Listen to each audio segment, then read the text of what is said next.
સુરતના ગોડાદરા વિસ્તારમાં ધોળા દિવસે સંજય પડશાળા નામના યાર્નના વેપારી પર ફાયરિંગ થયું હતું. તેઓની પાછળથી આવેલા બાઇક સવારે પીઠ પર ગોળી મારી હતી. ગોળી વાગતા ઇજાગ્રસ્ત થયેલા વેપારીને સારવાર માટે હોસ્પિટલ ખસેડવામાં આવ્યા હતા, જ્યારે ફાયરિંગ કરી આરોપી ફરાર થઈ ગયો હતો.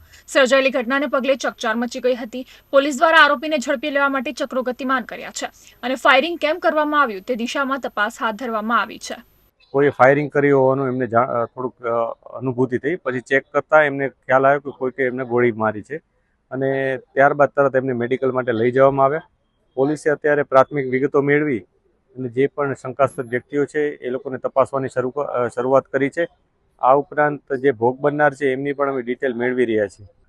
અમુક સીસીટીવી અમારી સામે આવ્યા છે, અમે એના ઉપર કામ કરી રહ્યા છીએ. આ ઉપરાંત બીજી જે ઇન્ફોર્મેશન હોય અને સાથે સાથે અમારા હ્યુમન રિસોર્સ હોય એને પણ એક્ટિવેટ કર્યા છે. સુરત શહેરની ઝોન 2ની ટીમ સમગ્ર તમામ પોલીસ સ્ટેશનો, આ ઉપરાંત સુરત શહેરની ક્રાઇમ બ્રાન્ચ પણ આવી ગઈ છે અને તમામ લોકો સાથે મળી અને ડિટેક્શનની કામગીરી કરી રહ્યા છે.